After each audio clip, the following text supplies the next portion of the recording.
पेशकश में आप सभी दर्शकों का स्वागत है। मैं हूं प्रतिमा सा और आप देख रहे हैं स्ट्रीट बज़ न्यूज। दुमका सहित पूरे राज्य को सुखाड़ घोषित करने समेत 9 सूत्री मांगों को लेकर बीजेपी किसान मोर्चा ने पुराने समाहरणालय परिसर में धरना दिया। पार्टी ने सुखाड़ से प्रभावित हर किसान को 25,000 रुपए प्रति एकड़ मुआवजा देने की मांग की।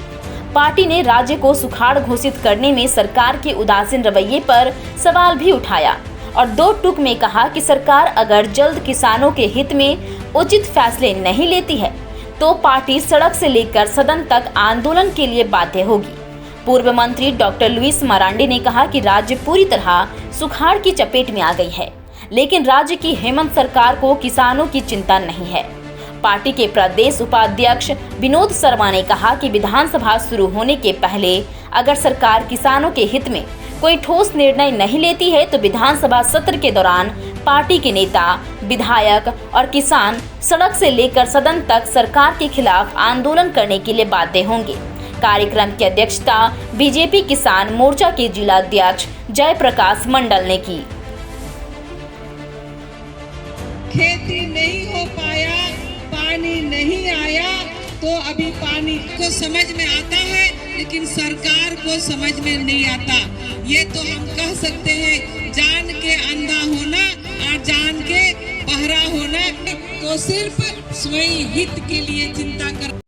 भारतीय जनता पार्टी आज पूरे राज्य के मुख्यालयों में किसान मोर्चा के माध्यम से किसानों के हित के लिए राज्य सरकार से मांग करने के लिए एक दिवसीय धरना के रूप में बैठी है कि अब तक जो आधा से ज़्यादा खेती हो जाना चाहिए था, लेकिन आज के डेट तक नाम मात्र के लिए भी खेती नहीं हो पाई है।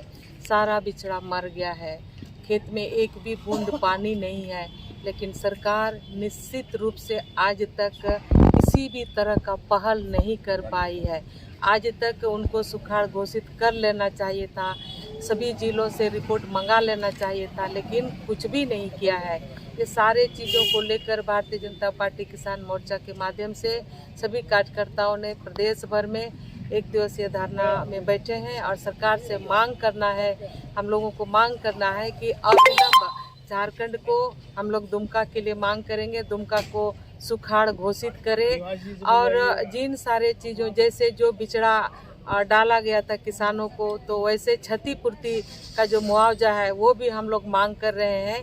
और एक एक चीज़ इससे 4-5 दिन पहले डीसी के माध्यम से हम लोगों ने मांग किया था कि किन किन बिंदु पर किसानों को मदद मिले, लेकिन इस समय तक कोई विचार नहीं हो पाया है। आज इस आंदोलन के माध्यम से पुनः हम लोग राज्य सरकार का नींद खोलने के लिए आवाज़ उठा रहे हैं। भारतीय जनता पार्टी पूरे प्रदेश में सूखा क्षेत्र को लेकर चिंतित है और लगातार भारतीय जनता पार्टी का नेतृत्व इस विषय में गंभीरता से संज्ञान लेने का काम कर रही है और किसान मोर्चा पिछले 21 तारीख को हमने महामहिम राज्यपाल के नाम दुमका के उपायुक्त के माध्यम से ज्ञापन सौंपा है, अपनी मांगों को रखा है। और अगर आज के इस धरने के बाद भी अगर सरकार नहीं चेतती है तो आगामी जो 29 तारीख से विधानसभा का सत्र चलने वाला है, सत्र में भारतीय जनता पार्टी इस मांग को पुरजोर तरीके से उठाएगी और पार्टी सड़क से लेकर सदन तक किसानों के हित में लड़ेगी जब तक इस क्षेत्र को, झारखंड को सूखा क्षेत्र घोषित नहीं किया जाता है। यहाँ हम लोग वर्षा पर आश्रित हैं।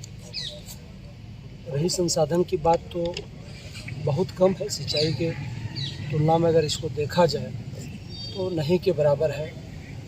कहीं किसान नदी पर आश्रित है, कहीं किसी गांव में छोटा मोटा तालाब है। ये पर्याप्त नहीं है, सरकार को इस दिशा में पहल करना चाहिए। पूर्व भी सरकार रही है, पहले भी झारखंड बने हुए इतने साल हो गए, लेकिन क्या लगता है कि किसानों के हितों को अनदेखी किया जाता रहा हमेशा? पिछली सरकार जो भारतीय जनता पार्टी की सरकार थी और उसमें कृषि मंत्री माननीय रणधीर सिंह जी थे, उन्होंने बड़े बड़े तालाब का निर्माण कराया है, लेकिन वह पर्याप्त नहीं है और तालाब निर्माण कराने की आवश्यकता है। देश दुनिया की खबरों से अपडेट रहने के लिए देखते रहिए स्ट्रीट बज़ न्यूज। यदि आपने हमारे चैनल को सब्सक्राइब नहीं किया है तो आज ही सब्सक्राइब करें। धन्यवाद।